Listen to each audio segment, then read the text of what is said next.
প্রিয় দর্শক, প্রতিবারের ন্যায় আমরা আরেকটি বায়োগ্যাস প্লান্ট স্থাপন করেছি ময়মনসিংহ জেলার ত্রিশাল উপজেলাধীন চকপাড়া গ্রামে। এই হচ্ছে একটি বায়োগ্যাস প্লান্ট। এটা হচ্ছে আপনাদেরকে দেখাচ্ছি, ওটা হচ্ছে আমাদের ইউনিট।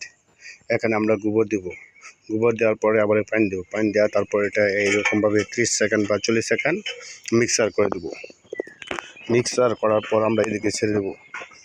এই যে আপনারা দেখতে পাচ্ছেন, এইদিকে আমরা ছেড়ে দেবো। এই দিয়ে আমাদের বায়োগ্যাস প্লান্টে চলে যাবে। আর ওটা হচ্ছে আমাদের গ্যাস চেম্বার। এখানে গোবরটি দেওয়ার পর ওখানে আমাদের গ্যাস তৈরি হবে। এই যে আপনারা দেখতে পাচ্ছেন, এটা হচ্ছে গ্যাস চেম্বার। কিন্তু এই গ্যাস চেম্বারের কাজ হলো ওখানে গ্যাস রাখবে, এবং আপনারা যারা বায়োগ্যাস করছেন বা করবেন, পরবর্তীতে এটা মাটি দিয়ে ডাইকে দিতে হবে, কারণ এখানে অনেক গ্যাস থাকে, তো তাই এটা করণীয় হচ্ছে মাটি দিয়ে ডাইকে দিতে হবে। এটা হচ্ছে গ্যাস চেম্বার। আপনারা দেখেন, এগুলো হচ্ছে মাপের বিষয়। এখানে কিন্তু কোথাও বেশি যন্ত্র থাকে না। তো এটা হচ্ছে আপনার যদি মাপ ঠিক থাকে তাহলে আপনি অনায়াসে সুন্দর গ্যাস পাবেন, আর যদি মাপ ঠিক না থাকে তাহলে আপনার গ্যাস কম পাবেন। আর অভিজ্ঞ ইঞ্জিনিয়ারের মাধ্যমে সবসময় বায়োগ্যাস প্ল্যান করবেন, তাহলে হয়তো বা আপনার কোনো সমস্যা হবে না। এটা হচ্ছে গ্যাস চেম্বার। এই যে আপনাদেরকে দেখাচ্ছি, এটা গ্যাস চেম্বার। এটা গ্যাস চেম্বার। আপনারা দেখেন, এই গ্যাস চেম্বারে যদি ফিনিশিং ভালো হয় তাহলে আমাদের এটা মজবুত হবে বেশি এবং টিকবে বেশি। আর এটা আপনার মাটি দিয়ে বেড়ে দিতে হবে, এই এতটুকু মাটি দিয়ে বেড়ে দিতে হবে। যারা বায়োগ্যাস প্ল্যান করবেন বা করছেন তারা এতটুকু মাটি দিয়ে ভরে দেবেন, এই টোটালি মাটি দিয়ে ভরে দেবেন। আর এখানে গ্যাস হওয়ার পরে যে ময়লাটা বাড়বো, এটা হচ্ছে হাইড্রোলিক। এটা খালি ময়লা বাড়াবার জন্য না, এটা দুটা জিনিস। একটা হচ্ছে এটা গ্যাস রাখবে, কতটুকু গ্যাস চেম্বার তৈরি করবে এইটা গ্যাস রাখবে। এটা হচ্ছে হাইড্রোলিক।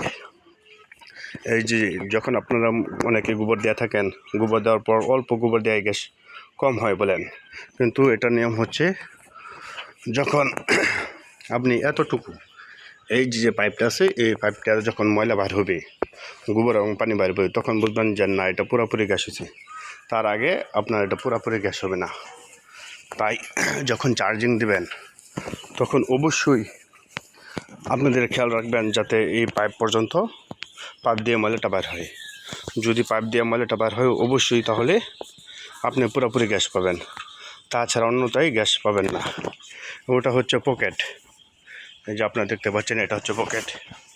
যখন এই যে গ্যাস চেম্বার থেকে গ্যাসের চাপ দিবে, তখন এই পকেট দিয়ে গোবরটা বার হবে উপরে।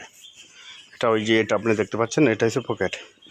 এই পকেট দিয়েই কিন্তু আপনার ময়লাটা বার হবে। আর আমরা এটা তৈরি করেছি, এটা কারণ হলো আমাদের স্ল্যাবটা, যেন আমরা এই যে দেখতে পাচ্ছেন স্ল্যাব, এই স্ল্যাবটা এখানে বসবে। আবার এটার উপর আমরা গরু বাঁধতে পারবো, বিভিন্ন রকমের কাজ করতে পারবো। এই জন্য আমরা এই স্ল্যাবটা এটা ব্যবহার করতেছি, যাতে স্ল্যাবটা এটার উপরে বসলে এটা শক্ত হয় বেশি, স্ল্যাবটা শক্ত হয় বেশি। এই যে গরু, আপনি 2-3টা গরু থাকলে কিন্তু একটা বায়োগ্যাস করতে পারেন। 2-3টা গরু থাকলে আপনি একটা বায়োগ্যাস করতে পারেন।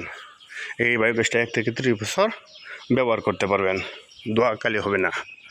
আর আপনারা যদি বায়োগ্যাস করতে চান তাহলে নিচের দেওয়া নম্বরে যোগাযোগ করেন।